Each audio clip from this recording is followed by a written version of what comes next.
할렐루야, 예수님의 사랑으로 성도 여러분을 사랑합니다. 우리나라 대한민국의 지난 역사를 보면 그야말로 드라마틱하고 다이나믹했습니다. 1945년 일본의 압제로부터 해방되었지만 우리의 힘으로 이룬 해방이 아니었기에 강대국들의 결정에 따라 나라가 둘로 나뉘어졌습니다. 그리고 1950년 북한군의 남침으로 온 나라는 전쟁터가 되었고 3년간의 전쟁이 끝났을 때 이 나라는 세계에서 가장 비참하고 불행한 나라가 되고 말았습니다. 경제는 회생의 가능성이 아예 없었고 변변한 자원도 없었습니다. 거기에 정치는 더욱 막장으로 흘러 자유당의 독재가 이어졌고 어떤 외신 기자는 한국에서 민주주의가 이루어지는 것은 쓰레기통에서 장미가 피는 것과 같다고 비웃었습니다. 그런 우리나라가 천지개벽했습니다. 세계에서 손꼽히는 경제대국이 되었고 가장 역동적으로 발전할 뿐 아니라 많은 부분에서 세계를 선도하는 나라가 되었습니다. 정치의 쓰레기통에서 장미꽃을 피워 민주화를 이루었고 이제는 경제를 넘어 K-팝, 드라마, 영화 등 문화 강국을 이루어가고 있는 현재입니다. 그야말로 격세지감이요 만시지탄입니다. 그런데 아직도 부끄러운 부분이 있습니다. 해방된 지 75년, 정부가 수립된 지 72년이 지났건만 온 국민이 존경하는 대통령은 한 명도 없습니다.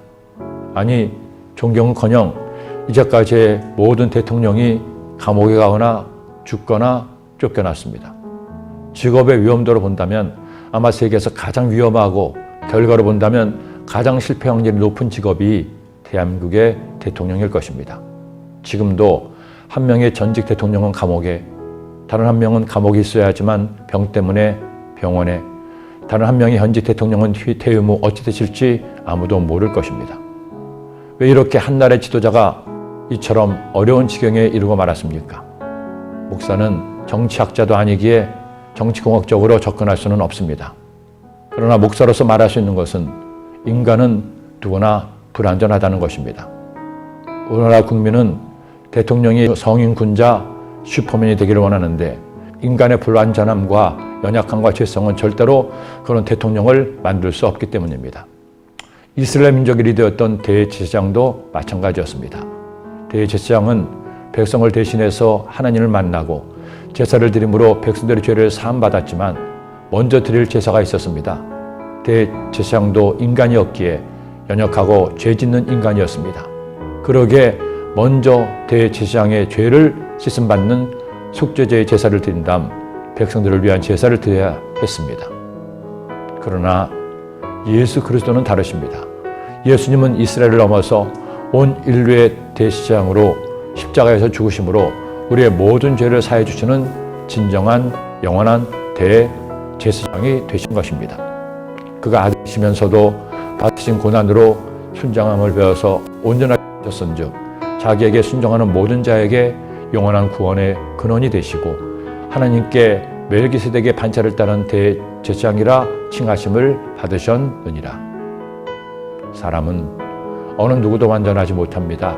대통령도 국회의원도 학자도 재벌도 겉으로 볼 때는 멀쩡해 보이지만 다 부족하고 연약한 인간에 불과합니다. 그러기에 우리가 믿고 의지할 사람은 대통령이 아닙니다. 뛰어난 영웅도 아닙니다. 영원한 나의 중보자 되시는 예수님이십니다. 하나님의 은혜로 다시 예배문이 열리고 11월의 첫 주일 예배를 드립니다. 성도 여러분, 이제 자리를 박차고 주님의 전에 나오세요. 여러분의 예배를 위해 완벽하게 방역을 실시하고 여러분을 기다리고 있습니다. 오늘 우리 주님을 주의 전에서 만납시다. 할렐루야! 기도드립니다. 사랑의 주님, 영원한 대제사장이신 예수님, 완전하시고 의로우시며 우리의 구주 되시는 예수님, 오늘 주일날 주님께 나와 예배드림으로 주님의 기쁨 되게 하시고 주님의 응답받아 승리하고 행복한 저희들의 삶이 되게 하여 주옵소서. 예수님의 이름으로 기도드립니다.